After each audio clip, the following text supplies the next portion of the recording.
쿨리발리를 보냈는데 또 쿨리발리를 영입했다. 현재 세리에 A 개막전을 치른 김민재에 대한 극찬이 이탈리아 현지에서 쏟아지고 있습니다. 괴물이라고 불리는 김민재는 개막전에 선발 출전, 풀타임을 소화하면 나폴리의 5대2 대승을 이끌었는데요. 김민재는 이날 빅리그 데뷔전이라고 믿기 힘들 정도로 임팩트 있는 경기를 펼쳤습니다. 일각에서는 김민재의 장점이 모두 나왔다라는 말이 나올 정도로 김민재는 특유의 넓은 활동 반경으로 상대 공격을 끊어내는 역할을 충실히 소화했고 높은 제공권과 거구의 몸에서 나오는 폭발적인 스피드와 강렬한 몸싸움으로 상대 공격수들을 제압했습니다. 김민재는 상대와의 경합을 이겨내며 무려 8차례의 공간 커버에 성공했으며 박스 안에서 2번의 태클을 연달아 성공시키는 괴랄한 모습을 보이기도 했습니다. 데뷔전부터 맹활약을 펼친 김민재를 향해 찬사가 이어질 수밖에 없었던 이유입니다. 나폴리의 스팔레티 감독은 김민재 활약에 200% 만족한 듯 이례적인 극찬 세례를 펼쳤습니다. 스팔레티는 김민재는 완벽했다. 많은 상황에서 뛰어난 모습을 보였다. 체력과 성격 모든 면에서 괴물이라고 말하고 싶다. 많은 상황에서 쿨리발리를 다시 보는 것 같았다. 라며 칭찬을 아끼지 않았습니다. 그런데 김민재는 이날 경기에서 수비도 수비지만 공격적으로도 매우 빛났는데요. 김민재는 이날 자신의 공격 장기를 유감없이 발휘했고 현지 전문가들은 나폴리의 공격 체계에 특이점이 생겼다라고까지 평가했습니다. 우선 전문가들은 나폴리가 공격을 전개할 때 김민재가 기점이 되어 공격을 이어나가는 장면이 많았다며 김민재의 패싱력이 생각했던 것 그 이상이었다고 전했습니다. 실제로 김민재는 최다 패스 창출을 하는 기록을 세움과 동시에 찬스메이킹 2회, 파이널 서드 패스 6회라는 놀라운 기록을 세웠고 이 과정에서 패스 성공률은 90%를 기록했는데 미드진의 플레이메이커라 해도 손색 없을 정도의 패스 능력이었습니다. 게다가 김민재는 비단 오른발만이 아닌 왼발로도 정확한 패스를 찔러 넣는 모습을 수차례 보여주었고 강한 압박이 들어와도 유려하게 대처하는 여유까지 보였습니다. 후방 빌드업이 매우 중요시되는 현대축구에서 김민재 같은 스타일은 그야말로 진국인 것입니다. 나폴리 현지 팬들도 수비시키려고 김민재를 데려왔는데 김민재가 공격을 진두지휘하고 있었다는 반응을 보일 정도로 김민재의 패스 능력에 대해 놀랐습니다. 또 하나 김민재가 나폴리의 후방 빌드업에 특이점을 부여했다고 평가받는 요소가 있었는데요.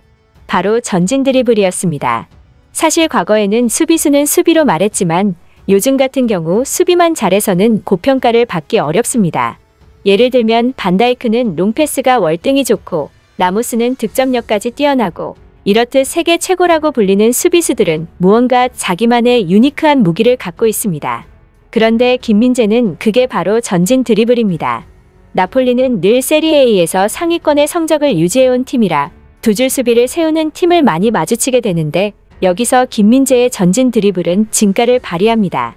이는 페네르바체에서도 김민재의 무기 중 하나였으며 오늘 경기에서도 김민재는 순식간에 질주를 하며 상대 수비 라인을 허물고 크로스까지 올리는 장면을 보여주기도 했습니다. 김민재 특유의 전진성이 빅리그인 세리에A에서도 통한다는 걸 증명해낸 것입니다. 김민재의 전진 드리블은 결국 유효 슈팅까지 만들어냈고 김민재는 나폴리 벤치에 앉아있던 동료들에게 박수를 받기도 했습니다. 현지 전문가들도 김민재의 빌드업 능력과 전진 능력에 대해 극찬을 했는데 그들은 김민재로 인해 나폴리의 후방 공격 루트가 3개로 늘어났다고 평가했습니다. 첫 번째 일반적인 미들 중원 전개, 두 번째 최전방 공격수와 윙포워드에게 보내는 롱패스, 그리고 세 번째 센터백 전진 후 페널티 박스 부근에서의 크로스. 즉 김민재 단 한 명으로 하나의 옵션이 더 추가된 것입니다. 이탈리아 매체들은 김민재의 순간적인 번뜩이는 공격들이 앞으로 나폴리가 밀집 수비를 뚫는 데 큰 도움이 될 것이라고 전망했고 김민재의 침착성과 패스 능력은 상대 공격수들이 함부로 압박할 수 없게 만든다고 극찬했습니다. 김민재를 주목했던 건 한국이나 이탈리아뿐만 아닙니다. 페네르바체의 나라 튀르키에도 김민재를 주시했습니다. 터키 매체는 김민재가 나폴리 커리어를 시작했다. 첫 경기부터 강렬한 인상을 남겼다. 옵타에 따르면 김민재는 가장 많은 볼터치와 오른쪽 패스를 기록했다. 라고 코멘트했고 김민재는 드리블과 안정적 수비로 나폴리 팬들에게 자신이 어떤 선수인지를 증명했다고 평가했습니다.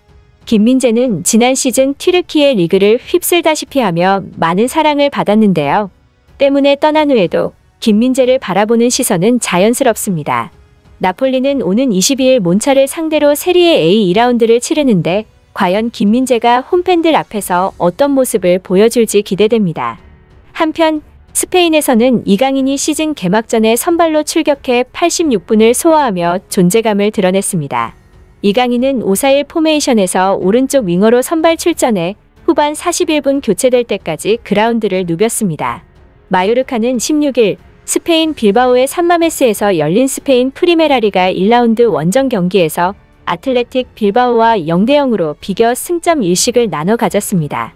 이강인은 후반 21분에 동료 클레망 그르니에가 오른쪽 측면에서 올린 크로스에 머리를 가져다 대는 헤딩으로 상대 골키퍼를 결정적으로 위협하는 모습을 만들어내기도 했습니다. 이강인은 지난 시즌 입지가 탄탄하지 못했습니다. 출전은 30경기나 됐으나 주로 후반 막판에 투입되는 경우가 많아 총 출전 시간은 1406분에 그쳤습니다. 하지만 이번 시즌은 첫 경기부터 선발로 나서 풀타임에 가까운 시간을 소화했습니다. 하비에르 아길레 마요르카 감독은 이강인을 두고 한 걸음 더 나아갔다며 자신을 많이 테스트했다고 평가했습니다. 이강인의 다음 경기가 기다려지는 이유입니다. 끝까지 시청해주셔서 감사합니다. 구독과 좋아요 한 번씩만 꼭 부탁드리겠습니다.